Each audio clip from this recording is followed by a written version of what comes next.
This podcast is sponsored by nobody. Hey dudes, welcome to Splat from the Past, the only 80s themed horror sci-fi show where things can get totally radical. Now today I will be welcoming Steven Memel. Steven is an actor and he's also an acting teacher, acting coach. He has a system called The Science of Switching On, which we're going to talk about today. He's been in a lot of great cult movies. He was in Tough Guys with Burt Lancaster and Kirk Douglas, which celebrates its 35th anniversary today. He played this flamboyantly gay clothing store owner who's on a TV monitor, and he looked like a cross between Pee Wee Herman, Boy George, and Ed Grimley. It was hilarious. He was also in Savage Justice with my good friend, Julia Montgomery. Madman with my good friend, Stephanie Hodge. He guest starred on Matlock. He was in the pilot for Lady Blue. He was on The Bold and the Beautiful and so many others. And it's going to be a great conversation today. Turkey November is really, really cooking. And it's really, really getting to be a great month. I mean, I am just blessed beyond blessed. Everyone was glad when I interviewed Adrienne Barbeau the other day. That was a lot of fun, and I am just so damn lucky. So yeah, here is my interview with Steven Memel.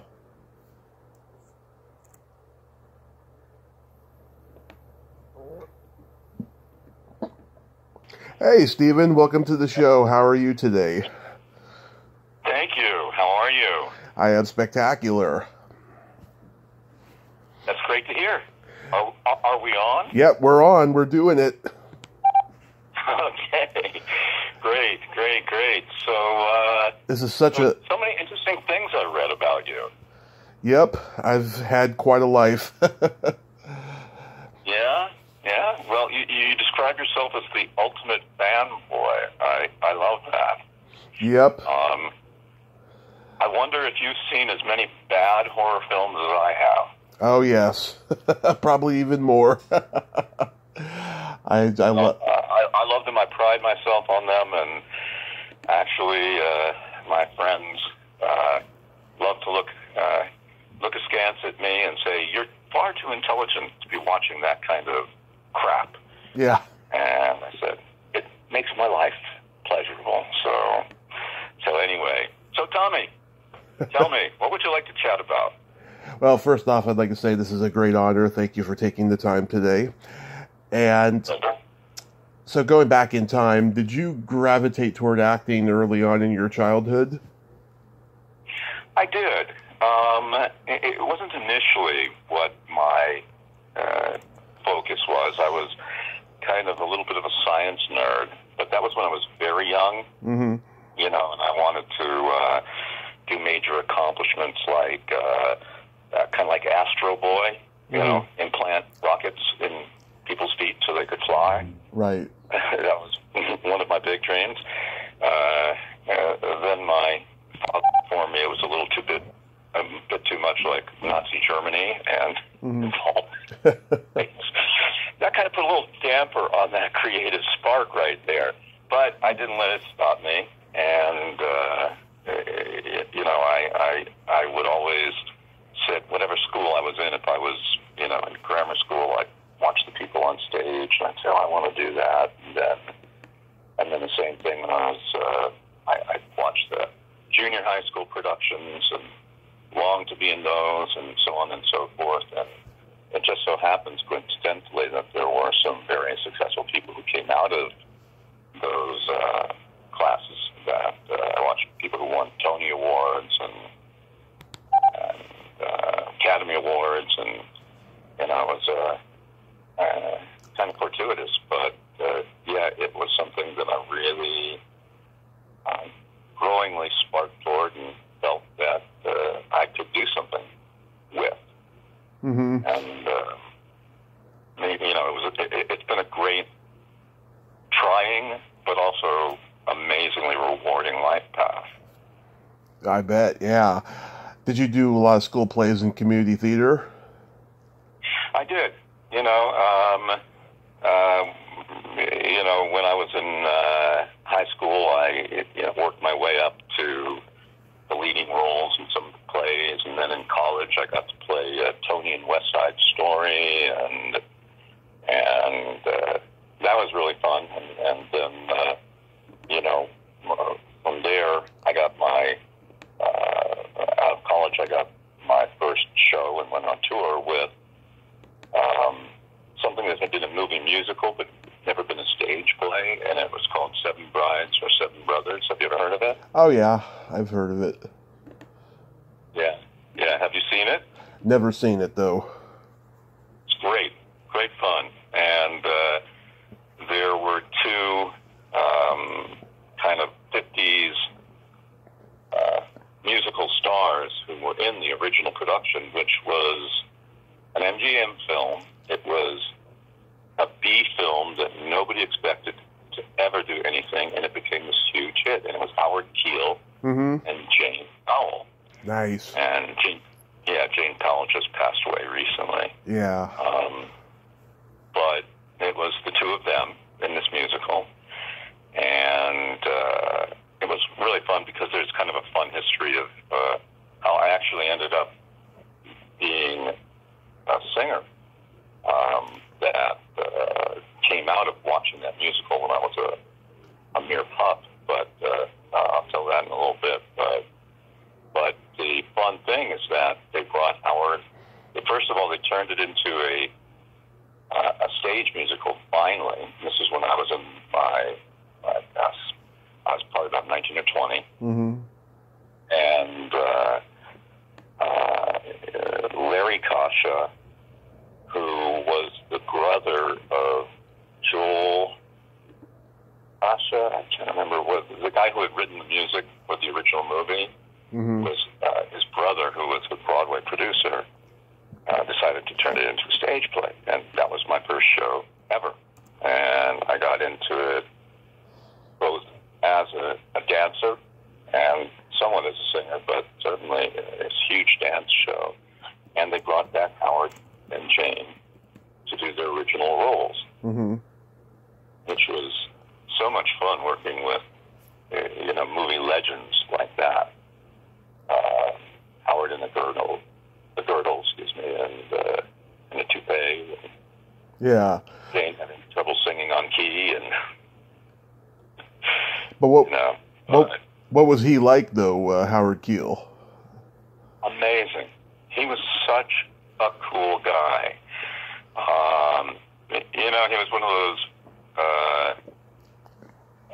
larger-than-life human beings, who walked around like this, just a huge human being. And he was incredibly cool. And, there were a lot of guys in the show who, it was mostly the good guys and the bad guys kind of cast. Right. And they were both almost like gangs, and but all of us were just shooting for trouble all the time when we were not on stage. And there were crazy things like this one guy, John. I won't say his last name, John, who used to drop a hit of acid before he'd come on for the curtain call night. And if you know anything about the show, there's a lot of gymnastics and crazy stuff, and he'd be tripping as he was flipping. Yeah. And he was also a big leather guy. Oh my God, what a zoo this was backstage. But in any event, Howard was so cool that we were at one point on this tour. It was a national tour. We were going into Canada, and Howard came backstage and said, "Hey, you guys, I'm cool with whatever you do on your own time. That's, none of my business, but we're about to cross the border, and this show is very important to me. So can you do me a favor, please, and take whatever you got and dump it in the toilet, and then pick stuff back up on the other side." Yeah. How cool can you get, Yeah.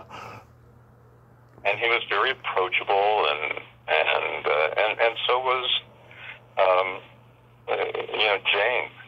Jane Powell. They were just great people. Oh, that's awesome. You had that amazing first experience. Did you study with any famous acting teachers? Yeah, I've studied with a bunch of, people. I don't know if your listeners would know of them, but there was a guy named Harold Guskin, and Harold Guskin was kind of instrumental for me in more ways than one. First of all, he was a brilliant acting teacher, and you didn't do work with Harold in the class. You had one-on-one sessions with him, and he made his big name by originally being Kevin Kline's acting teacher. Right. And he kind of was his mentor in college, where they both went to college, but I think Harold was a little bit older, and so directed Kevin, and so, Harold got a reputation from being so instrumental in Kevin's development, and so he had all these amazing stars who ended up coming to him, and there was I'm not saying she's an amazing star, but she's a star. Mariel Hemingway, mm-hmm. Then amazingly classy person who was Isabella Rossellini. Oh yeah, and she was just wow, just total class, and there's just a long list of people who worked with him, and Harold was very impressed with my work, and also he really loved the way I used my voice, and he said, he asked me, do you teach voice? And I said, yeah. It wasn't a main profession of mine at that time, but yeah, it was one of those things that people kept asking me to do, and so he sent me Mariel Hemingway as a client, mm-hmm. and I think I was 23, 24 years old, Right. And he sent me Isabella Rossellini,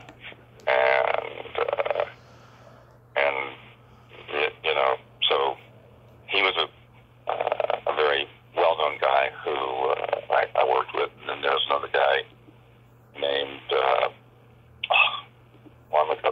Harry Master George. Uh-huh. And Harry Master George was kind of a celeb teacher as well. He had huge classes, but then he had an invitation-only class where there were people in it like Ray Liotta and Heather Graham and oh God, that's his name, right? I'm drawing a blank, but just okay. A lot of other stars, and it was very cool. And he was a brilliant guy, and so I was very fortunate and got a lot of really good training.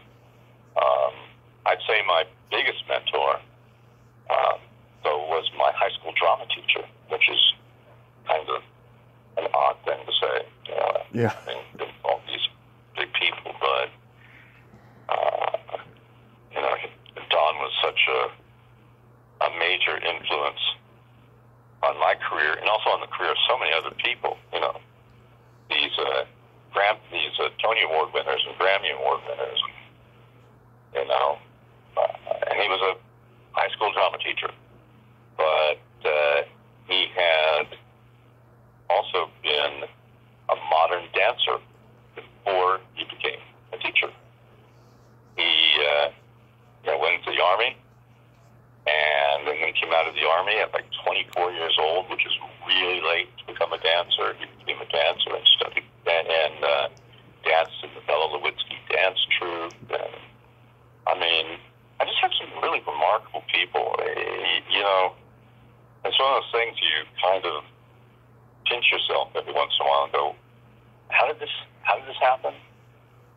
Yeah.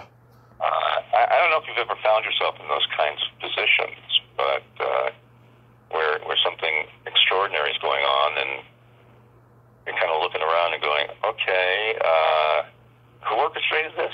Oh, yeah. I've been in that situation many times. Do you have one that stands out to you?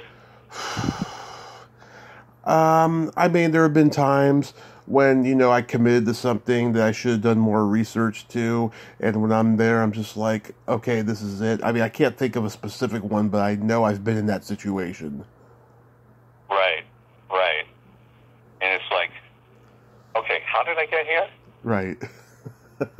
Yeah. I actually even asked that once. It sounds like name dropping, and I guess it is name dropping, because not because I think I'm all that, but because it's kind of, how did I get there? How did it end up working out like that? I used to get to go to Stevie Wonder's birthday parties. Nice. And, not huge parties, fairly small parties.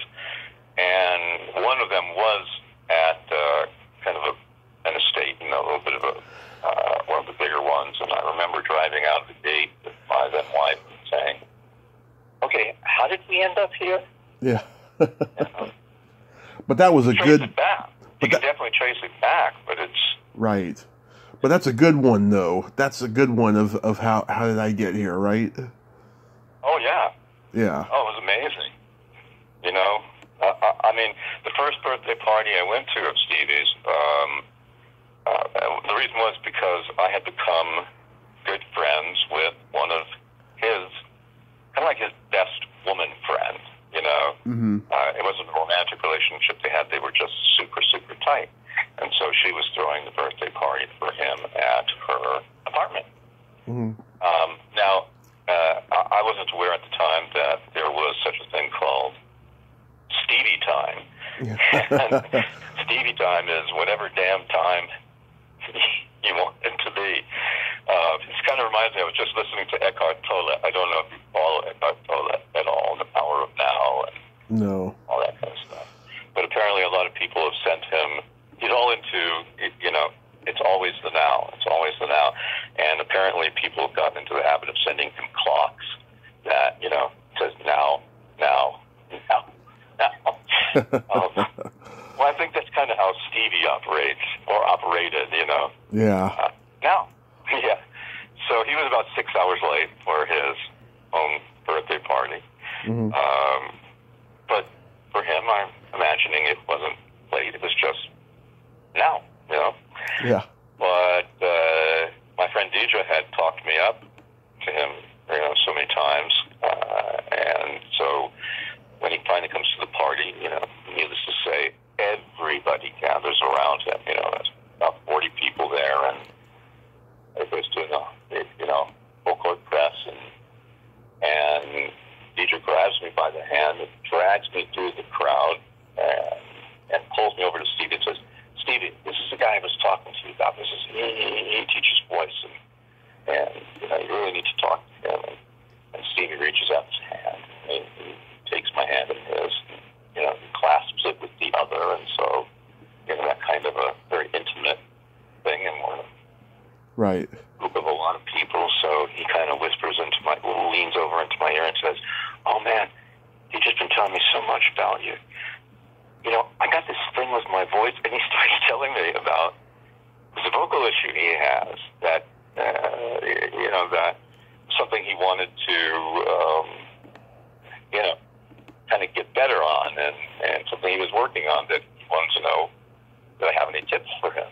Yeah. So, he kind of pulls me down into these two easy chairs. He's in one, I'm in the other, that are facing each other while everybody else is standing around.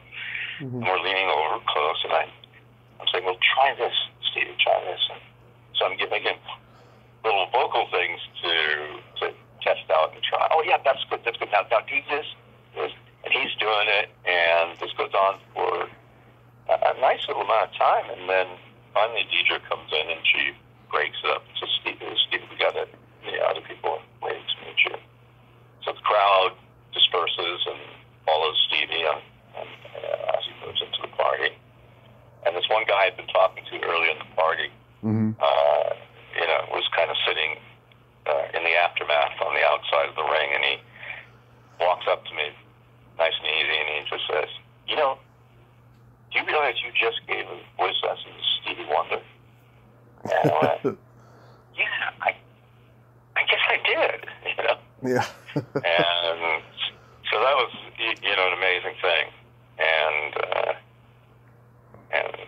he promised that he was going to bring me in on his next album, and he really wanted to work with me, and all that. Yeah. Yeah. Did you get how that is? Oh yeah. Did you get to do his? So you didn't get to do his next album then? No. Yeah, and it's so funny because I have this habit of the minute somebody says that, I start looking at my watch for when it's going to change. It's the same people who come in to train with me on whether it's voice or it's performance stuff or it's speaking stuff, or presenting or doing keynotes or whatever, and they start avowing how intensely they're going to train. Yeah. It's usually a fantasy of how they like to be, but right. not actually how they're going to be. Yeah. It's not that people don't have the best intentions. It's that very frequently we let our intentions take the place of the actual doing. There's so much action and activity and imagination that happens around the idea that we're going to do something that it literally ends up substituting for the doing and takes the energy away from you that you would have put into the doing if you had just gone about doing things.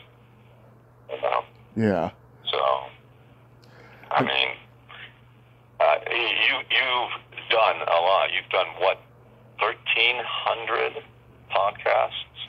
Yeah, 1,384 today. 1,384. Yeah. That's astounding. And in how much time? In 4 years, it'll be 5 in May. That's pretty incredible. Yeah. That's pretty incredible. And one of those I noticed was Julia Montgomery. Oh, yeah. She's been on about 6 times. She's a very good friend of mine. Oh, really? Oh, yes. Every time I'm in Los Angeles, we get together. Gosh, will you please tell her hello for me? I sure will. Talked to her. I sure will. The last time we talked was a couple of months ago, and I told her that I was going to reach out to you, and she's like, oh, tell Steven hello for me if you get to talk to him. Oh, that's wonderful. Yeah, she was so much fun to work with in the jungle there, Yeah. That movie was so bad that we did it together. I literally hid it away. I didn't want anybody to see it. Nobody close to me, certainly none of my enemies. Yeah. And I remember the very painful moment when I went to one of my high school reunions, and the last guy on the planet that you wanted to see that film said, "Hey, Memel, Yeah. justice." Like, oh, God almighty. Yeah. Yeah. So, According that was out of the bag. According to IMDb, your first TV credit was the pilot for Lady Blue. Yes! That was such great fun, know? Yeah. Yeah, Danny Aiello, and he was a big deal at that time. And I was in Chicago. I got cast out in New York, did Candide musical at the Goodman Theater, and then ended up doing a bunch of plays. And, Yeah. during that time, met my first wife, who was on the main stage at Second City. Huh. And at the same time, there was, I mean, all these people that everybody watches now, like, well, Dan Castellaneta, for one. Homer Simpson. What's that name? Homer Simpson. Yeah. Yep. Yep. And we used to spend, my wife and I used to spend all our holidays with Dan and Deb. You know, even when we came to L.A., we were, you know. Yeah. We used to do Thanksgiving and all that sort of thing. But Richard Kind. Oh, yeah. John Kapelis. What's that? Do you know John Kapelis? John Kapelis. I know John very well. Do you know John? Oh, yeah. I've talked to him a couple times. I haven't talked to John in a dog's age either. How's he doing? He's acting, you know. He's a very prolific actor. He's always working. It's great. That's great. I like John. He's a good guy. Very good guy. He's a good guy. Yeah, he actually dated my wife for a short time before I really? married her. Yeah, John Kapelos was in there, and then probably some... Let's see. I know Jane Morris. She was there. Jane Morris. Jeff Wachowski.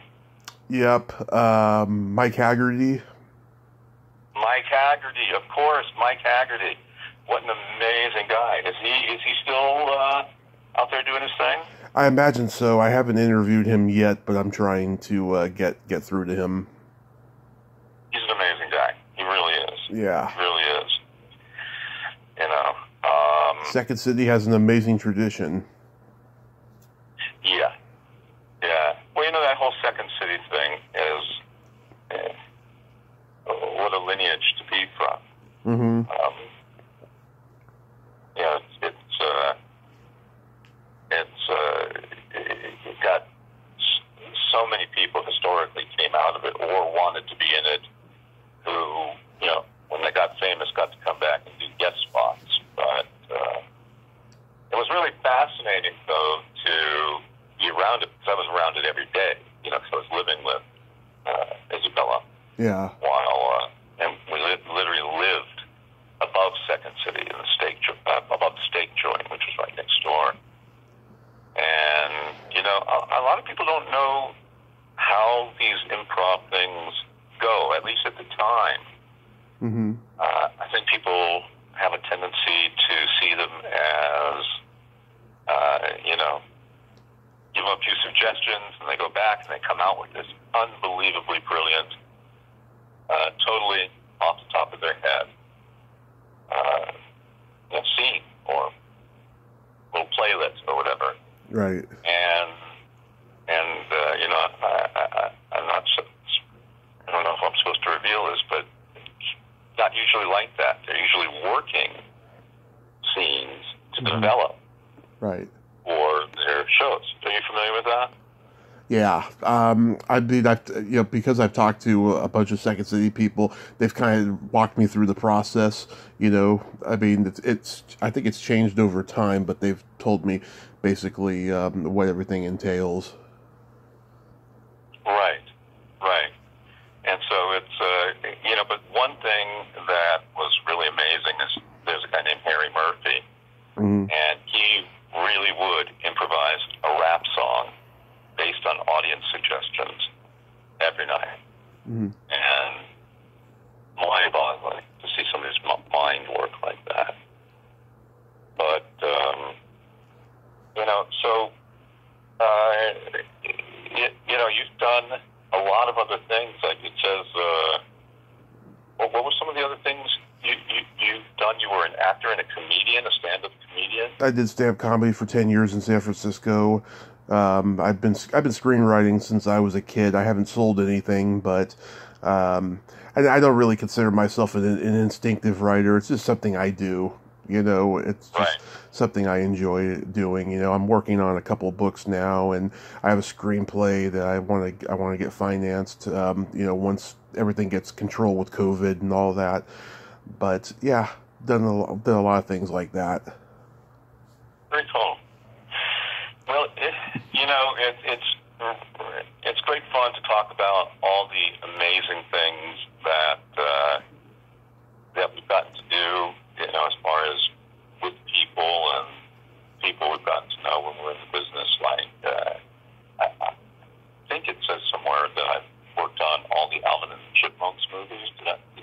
you know that? Oh, yeah, I did see that, as a matter of fact. Yeah. Yeah, that was really amazing and good fortune. And, so I got to work with Justin Long on 4 movies over 9 years. And he's great.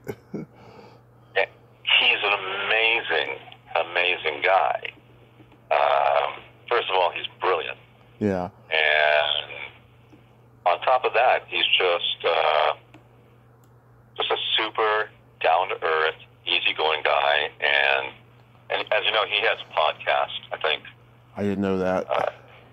Oh, yeah. Life is Short, it's called. Mm-hmm. And he does it with his brother, Christian. Yeah. And he's got cool guests, and it's like you'd expect from Justin. It's very down to earth. But I think there's a lot of, for me, what I've gotten into through performing and then, moving into teaching and getting to coach some really significant people, Adam Levine and Sarah Bareilles, who I think is amazing, and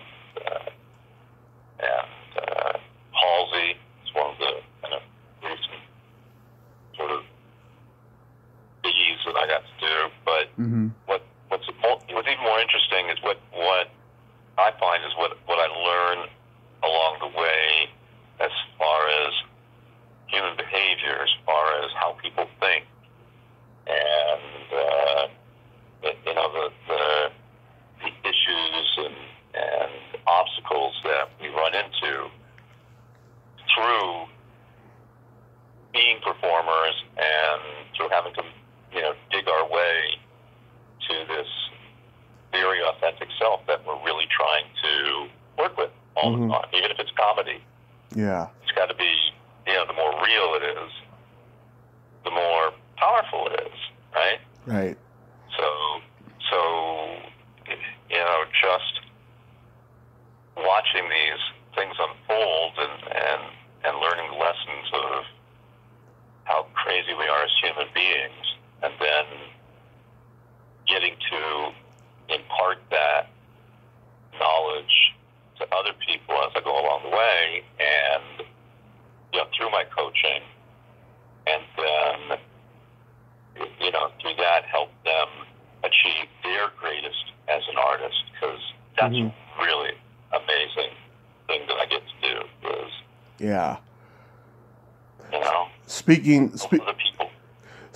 Speaking of comedy, the role that I always think of, that when I think of you, is Derek in Tough Guys. And I'm curious to know, was that just a standard audition for you? Like, what did you think when you read the script and you had to do that? That's not what the script had. So okay. That's an interesting story. Okay. My sister is a producer. She was a young producer at the time, and she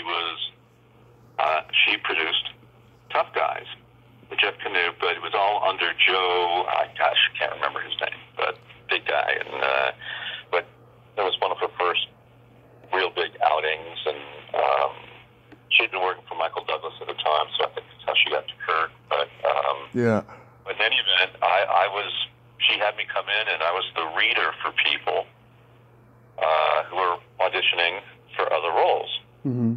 And so, it was total hangout time with Jeff, who's so much fun.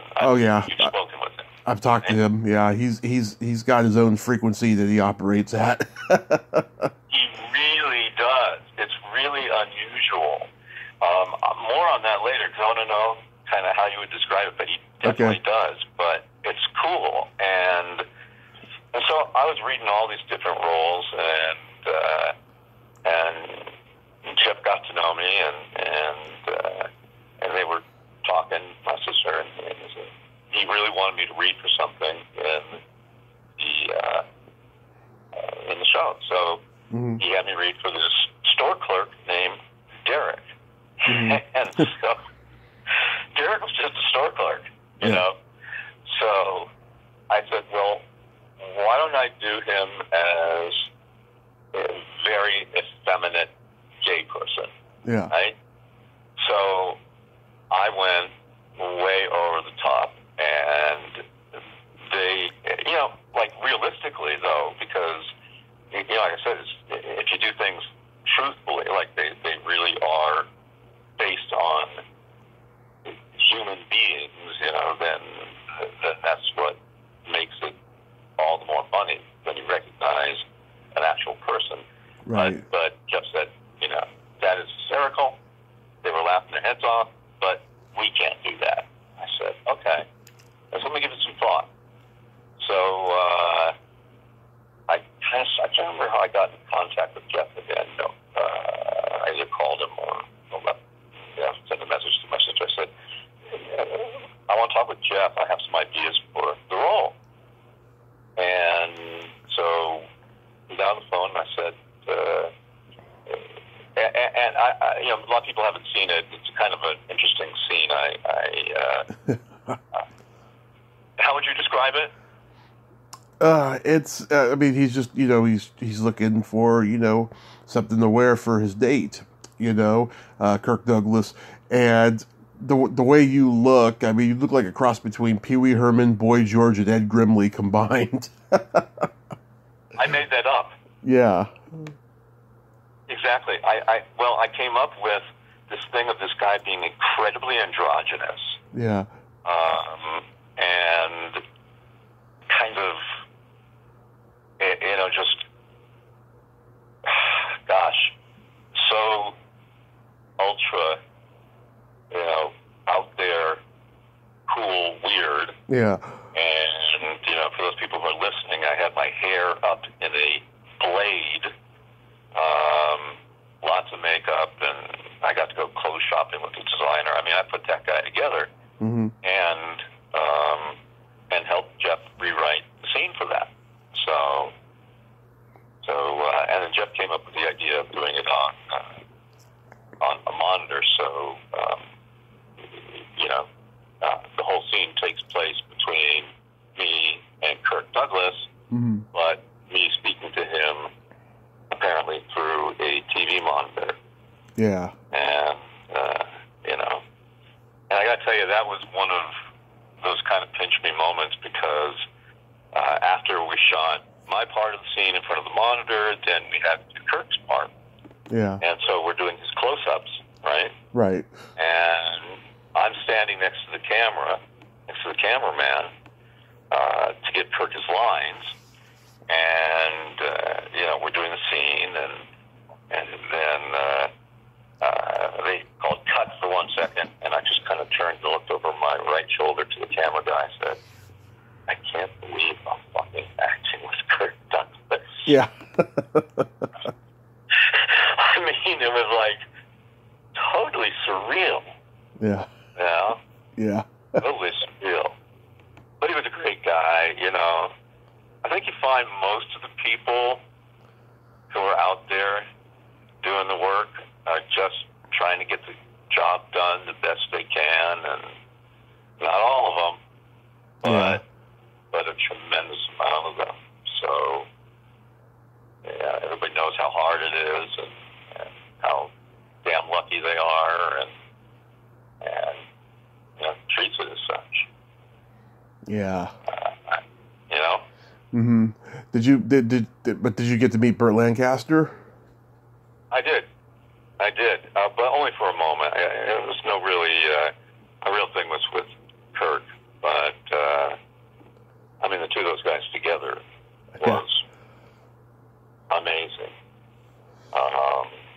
You know, and it's a really adorable film. And Dana Carvey, Yeah. you know, Love it. before Dana was real big, you know. Yeah, his dad was my dad's business teacher in high school. Really? Yep. Man, you kind of wound up in some interesting places yourself. I did. You know? Yep, I sure have. I like that. I was going to say, I like that laugh you do, that.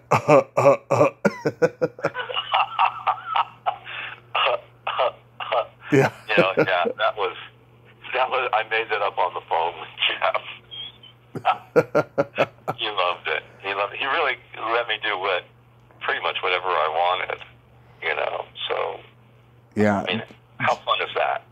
Jeff is a very interesting guy. Yeah, when he and I were talking, I think the biggest accomplishment that he's ever had is when he edited Ordinary People, and rightly so, because it's some of the most beautiful editing I've ever seen, especially when Timothy Hutton is describing, all the sadness, and all the cutaways and everything. Right.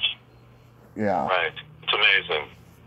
It's amazing. And then what has Jeff been doing over the last many years? That was like 30 years ago. He's been in development deal hell, he told me. He's been trying to get a movie made because, in the business, you're as good as your last picture, and right. A lot of these guys are like that. I have found. I've interviewed directors that are like that. It's like, why don't you, get together with some young guys who love your cult films, and get movie made, through, whatever cachet they have, I mean, it seems like, it would be logical that way, but I guess, everyone's got an ego, so I guess that's why they don't do it.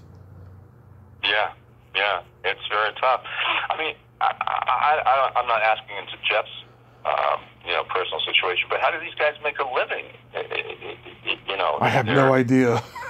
I have no idea. What's that? I have no idea. I have always found that I just stay out of that part of the business with, what anyone's business with money is concerned. I stay out of it.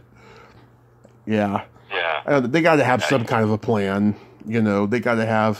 Yeah. Whether it's an inheritance or a trust fund or government handout, anything.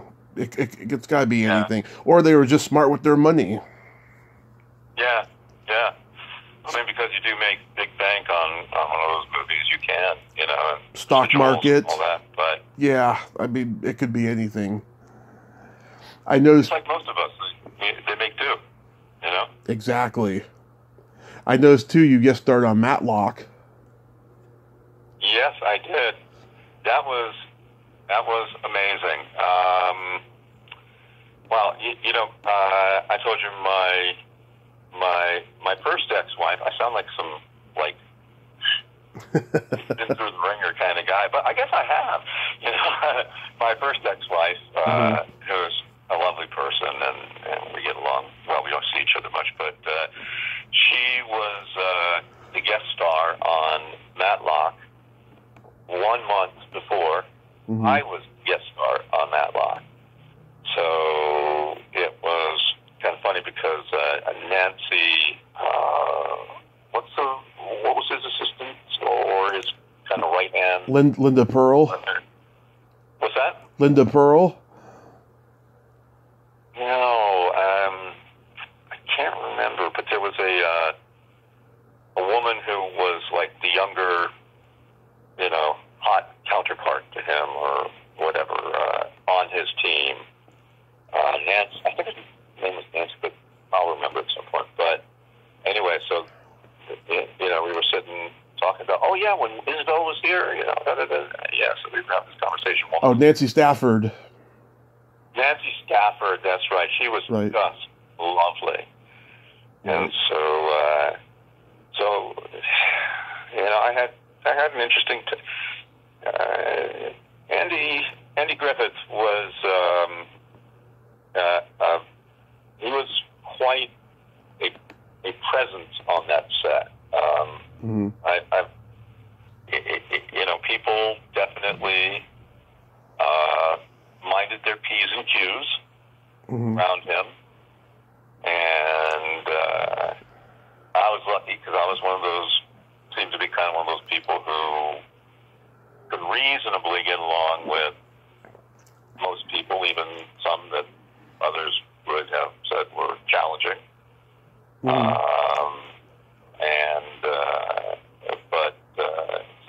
So my time with Andy was pretty good, and he, treated me well, but he definitely didn't mess around. You definitely watched yourself in what you were doing.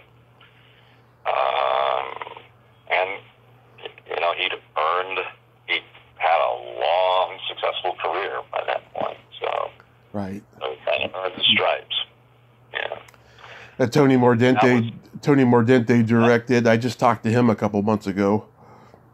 Oh my God! The West Side Story. Totally doing Blast from the Past for me. Yeah. Tony Mordente, yeah. What? And what's he up to? Mostly retired. Yeah. Yeah. I guess so. But he's probably in his 70s, right? No, he's 86, I think. 86? Yeah. That's impossible. Yeah. Yeah. Wow. And Jane Halloran, I got her coming on soon. Who? Jane Halloran. Oh, who was that? She played, let's see. She played Laura Fraser in this episode. Oh, right. And then there was the woman who I did the tango, Penny Fuller. Yep. Penny Fuller's in here. Yeah. And that was so fun doing the tango dance with her at the beginning. Yeah. Played the gigolo. God. Then you do an underrated horror film, I, Madman, and Madman, yeah. Another good friend of mine, Stephanie Hodge, plays Mona in it. Oh, wow. That film was pretty good, actually. Yeah. It really was. It was very cool getting murdered. And I remember it was, it shows you how utilitarian sometimes you are as an actor, even when you have a decent role, because we were shooting my death scene. It's like just as night was ending in early morning, so it was still kind of darkish, and it was freezing cold, and right. I had to lie in this pool of blood on the pavement for quite a long time, and they needed me not to move in between takes. Yeah. I think that some people forgot to mention to the crew that I was not a bearskin rug or something of that nature, because people were walking by and accidentally kicking me, and I was like, "Hey, I'm lying here." But vivid memory of feeling like, "Oh, thank God, that's over," and taking off the blood-soaked, disgusting, because movie blood is really goopy. Yeah. And hanging up the clothes and all that, and then them going, "Oh no, we missed this," or whatever, and having to put it back on. But by that time, it had literally frozen. So I had to get back into the frozen clothing, and oh my God. What was Jenny Wright like back then?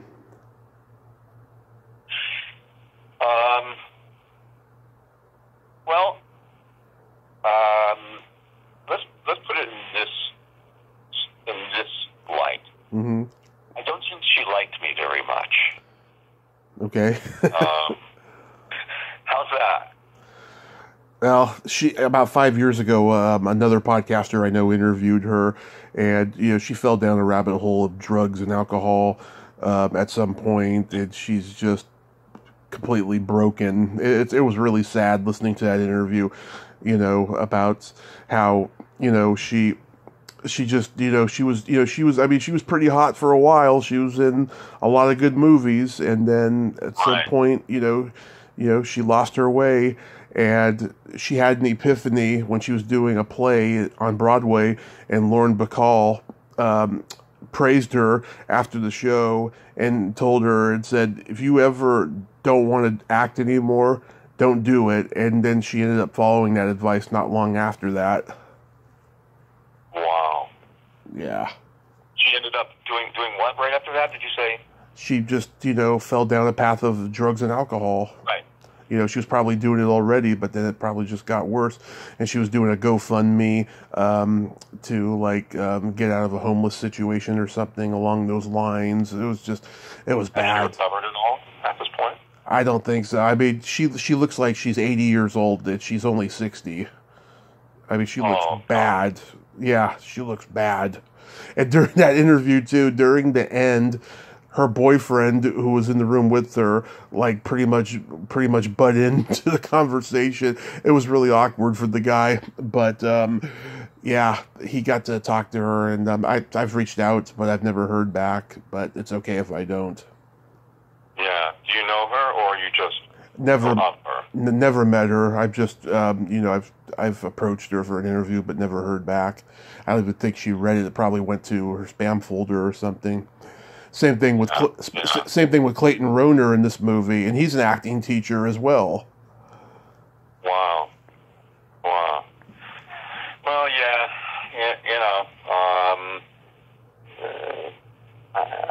it doesn't really surprise me what you're saying. Yeah. But it's definitely sad.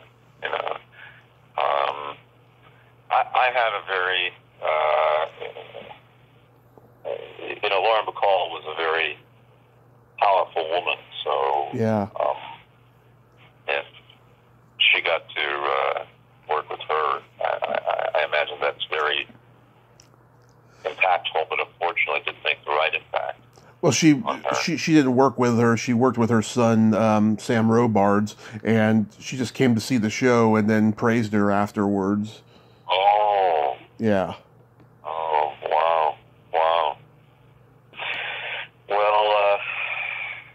I have a little Lauren Bacall story. Go ahead. I taught Lauren Bacall. I coached her vocally when I was 23. Mm-hmm. While she was doing Woman of the Year on Broadway. Mm-hmm. I had good fortune of working with a guy who was my coach, who had me kind of take over.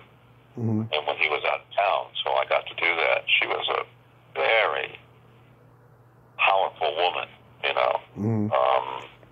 Not mean, not anything like that, just huge presence as a human being. Yeah. And I don't know, maybe that's sometimes what it takes. You just got to have a lot of power to stand up to what the business can do to you. And if there are too many chinks in the armor, it's easy to be taken down. Right. But Lauren was very proud. I mean, the same thing with, going back to him, Stevie Wonder. I mean, he had, you can't tell at that point whether it's what the person really has or what the person has colored by your experience of their mythology, but seemingly Stevie has this just aura, this power about him, mm-hmm. that, read, I am special, Right. And not him saying, I am special. It was something that radiated off him, Right. And I've seen that many times, but, other people, you watch really take a tumble, Right. How was Who's your favorite person? Who's my favorite person of what? That you've gotten to do one of your interviews with. I mean, you have to say your favorite, but who were some of your faves? Some of my favorites. Let's see. Ronnie Blakely, Melanie Chardoff, Ed Asner last year. I'm so blessed I got to talk to him before he passed. Oh my God, it's incredible. Wow. He was great. Willie Hall, who's the drummer for the Blues Brothers in the movie, he was just very spiritual and cultured when it comes to music. I just loved hearing his take on music. He was wonderful. Just so many people. Wow. And what was his take? If you were going to, is there any little nutshells that you can? I can't articulate it right now because it's been a couple of years since I did it, and I haven't gone back and listened to it. I rarely ever listen to my own podcasts unless I talk to somebody a second or third time or something, because I don't want to rehash stuff. But I just remembered he just had a great philosophy on music, and he was a huge Beatles fan, which surprised me. That's very interesting. Yeah. Yeah. Supposedly there's a new Beatles documentary coming out, which is going to shed new light on their breakup, which is apparently holding some interesting new facts. And yeah. Well, I just heard a conspiracy theory that 50% of what the Beatles have been talking about for the past 60 years have been false, and 50% has been real, and they've all given their family members money to never talk to the press about the truth, about certain things that have happened to them in their lives. I thought that was very interesting, and I'm actually going to talk to a couple Beatle historians next year that I've put on the list, including a friend of mine who wrote a book about her experiences with the Beatles and what a fan she is of their music. She saw them live in the 60s, I think. Oh my God. Wow. That's amazing. That's amazing. And where did you get this information about the conspiracy stuff? Oh, where did I hear that? It was on someone's podcast, but I can't remember whose. I listen to a lot of podcasts just to keep me grounded, because to me it's the best medium that's ever been invented.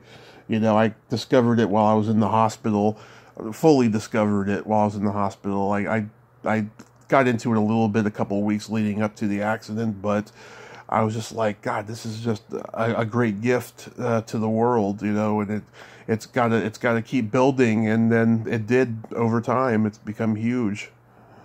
The whole podcast movement. The whole movement has become huge. Yeah. Yeah.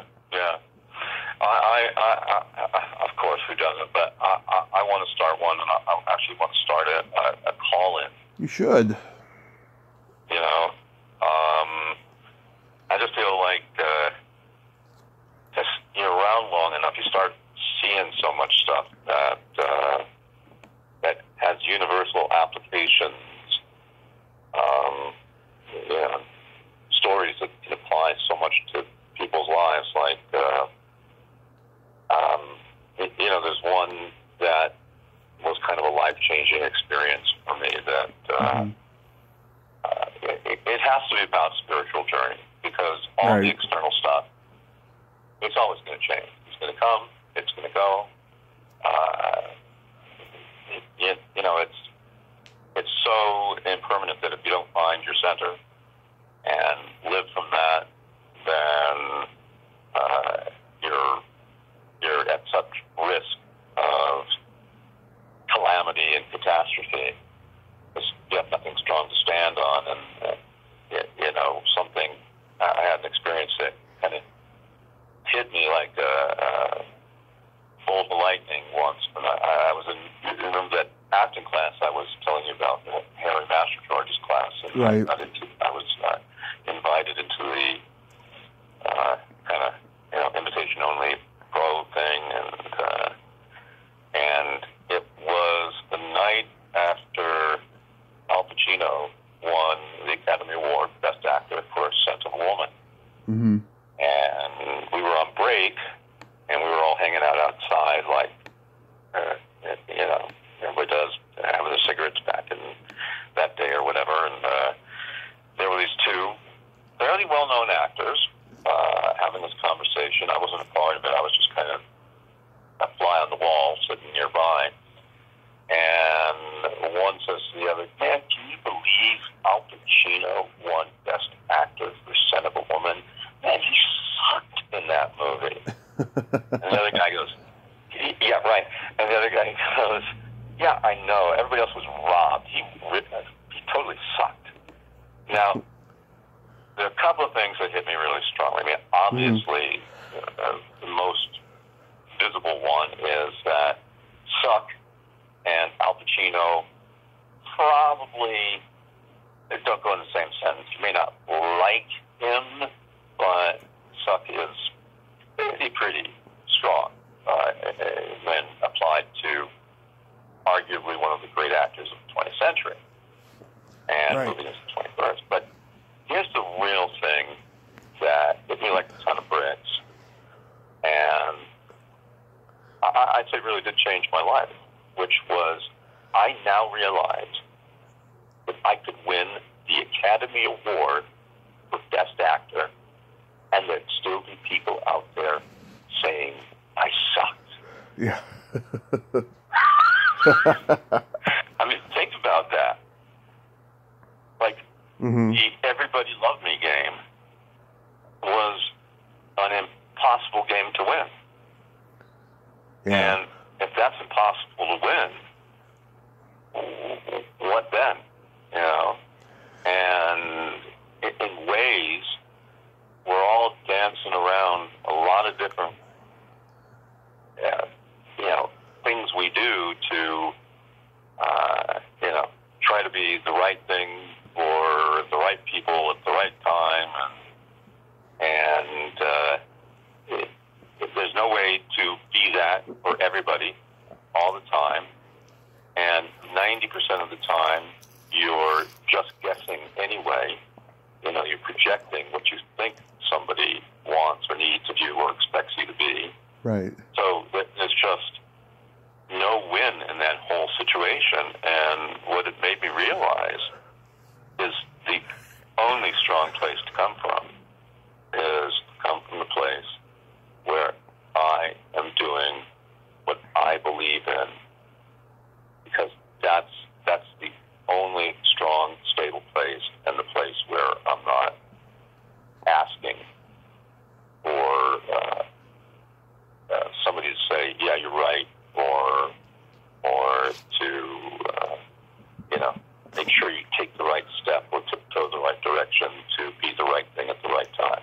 It just can't. So ultimately, it takes a lot of to make it through this business, let alone any business, is knowing who you are. And it's interesting. I wasn't planning on saying this, but I had a really great gig over the last 6 months. I was working on a Netflix film, Netflix series for the past 6 months. Narcos Mexico? I haven't heard of it. Yeah, it's they're in their third season. It's a very successful Netflix show, and they had 3 seasons before Narcos Mexico, which was Narcos Colombia, so that's like a long time. But I was coaching the young woman who's, this new series was just released a week ago. The new season 3, and there's a narration that is part of, voiceover that's part of the narrative line that's carried to the show. Right. And so this is the first time they had a non-native English speaker do the narration. First time they had a woman do the narration, and the first time they had somebody so young. She's also one of the new leads on the show. And her real name is Luisa Rubino, and she's wonderful, and she's going to be quite something. But I was hired by Netflix to make sure 2 things: one, that she could be well understood, though she already spoke very lovely English, but just that the English was understood by an American audience, and that there weren't any huge gaping errors in it. So that took a lot of hard work on Louisa's part. I have great admiration for her. She was determined to make it happen. And the other thing was, she didn't have a lot of experience in working just a voiceover like that, or a narration, and making a whole story come alive, which is a completely different skill than, well, not completely different, but a lot of differences from being an on-camera actor. So right. I was also helping her to make the whole narration work, which really got to be cool, because they also asked me, after they were seeing the work, to be in the recording sessions where the actual voiceover was recorded to picture, for the show. So when you watch the show on Netflix and you hear Louisa doing the narration, a lot of that, what was in charge was Carlo, who was the showrunner. Mm-hmm. But I also was given pretty much, carte blanche to be there and kind of co-command with him and make sure that everything got done the way they needed. So, but the reason I bring that up is because Louisa and I are continuing to work. She's going to be coming to the U.S. and wants to be completely accentless so she can do American roles. So one of the things we started doing is doing speeches of prominent people, and we were working on one of the graduation speeches that Oprah did, commencement speech, in 2012, and that message, and here's the big circle around the long story, is that it just reminded me that that's exactly what Oprah was saying, is that the biggest thing you have to do is know who you are. Right. Period. Mm-hmm. You have to know who you are. So you've been doing this coaching since like the very beginning of your career, but in recent years it's been your primary source of income, and it's been your passion. Exactly. I'm really wanting to get back to doing more active performing, although I'm performing all the time, in helping people when I do that. Mm-hmm. I'm very much in shape, so it wouldn't be like out of shape getting back into it. Just be going out and getting jobs, which is no small task.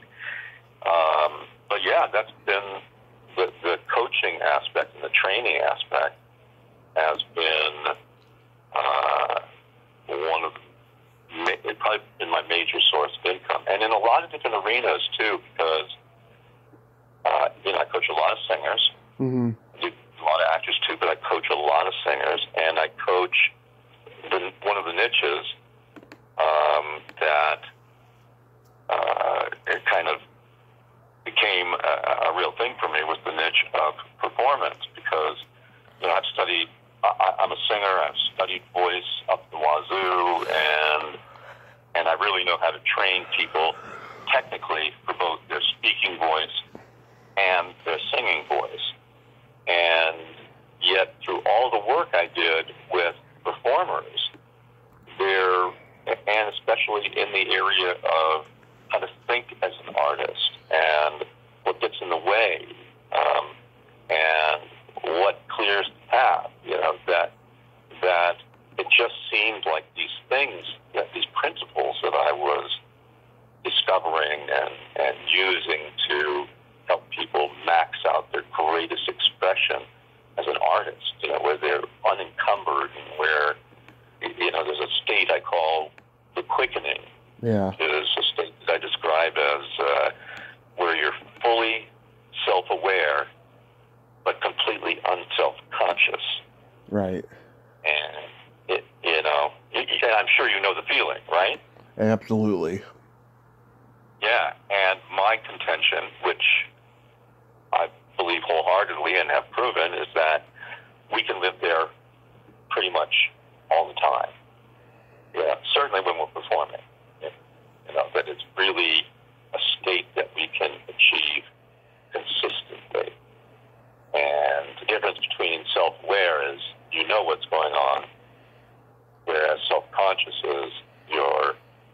monitoring and judging what's going on rather than being in the flow of what's happening. That's a constant creative act as you explore what that combination between your craft and your intuition keep bringing you. And I describe it as kind of like a dance that you go on. So that's been really exciting. And being that, I got into it because my voice teachers, or like Harold, somebody like Harold, Cuskin, the guy who sent me, Mira Hemingway and Isidore Lucini, said, "Do you teach voice?" So I was working with these people to develop their technical ability with their voice. And the same thing with my singing teacher, who sent me, various people, and that I've named, and there are others. And, but what I saw is that there weren't a lot of people who understood voice the way I did, who also could find that performance element that is unguarded, that is full on, and that could do it. Like you weren't waiting in my big speeches, that when you are able to achieve this intentionally, this state, it's not a matter of wondering, will you be on any particular date? It's a matter of your curiosity about what version of on I'm going to be that day, which, that's exciting, right? Right. So what was fascinating is it just made sense that this applied everywhere. Like, it wasn't just artists. It was everything that everybody does. And so a very simple example is that in working with singer-songwriters, they mostly would they'd write their song, and then when they sing it, they were like, it just never came alive. And so I used to joke around that I earned a lot of my living teaching singer-songwriters what they wrote about. Yeah. And, yeah. What happens is people write something from a particular emotional experience or particular emotional place. But then from that point forward, they sing about that place, not from that place. It's like they become a reporter. Mm-hmm. And you know what I'm talking about? Exactly. And so what that does is it makes it road disconnected, but when you find somebody who every single time it's an absolute new creation, and I talk about that performers have to learn how to develop intentional amnesia. You can't remember that you've ever said those things before. Yeah. Because the character doesn't.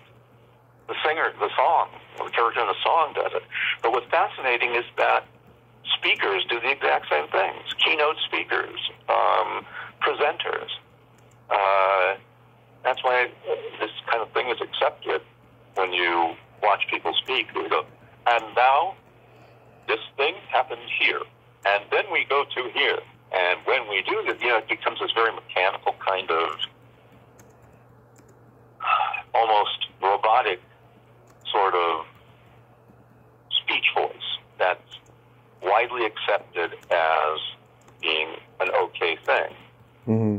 And it's so different when you get somebody who is working from the standpoint of doing their talk, showing their presentation like it's something that's alive for them right at that moment. That they're in the complete same passionate, intense place that they were when they created it. And, it's very exciting when you watch people move from one way of delivering material to this other way, which it's not like they have to deliver it. It's like it's them. Right. Did you ever try to get on the radio? Because you have such a great voice for it. Well, thank you very much, and I never really did. In retrospect, it might have been a good thing to try. Mm-hmm. But I think that's what I'm going to look at fulfilling through doing a podcast. Yeah. And I still can't decide whether I want it to be a video podcast or just an audio podcast.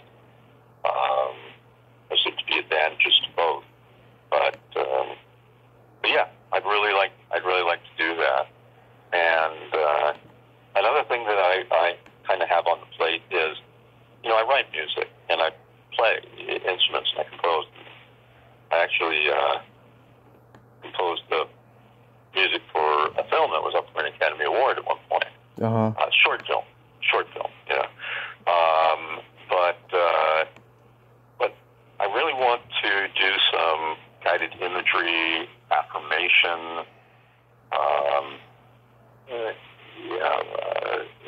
recordings over the bed of music that I write.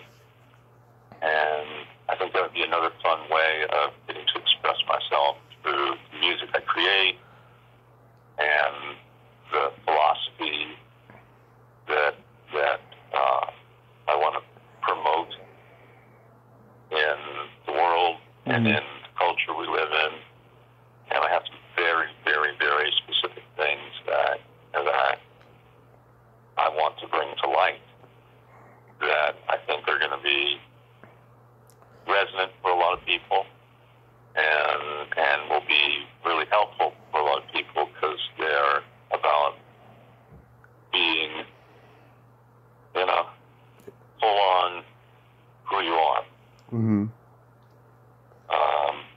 And we still all have to feel like we have to hide too much. Yeah. We have to protect ourselves from being seen in certain ways. I have a thing I call, it's actually going to be the title of my first book that I'm writing right now, called The Visibility Paradox. Mm-hmm.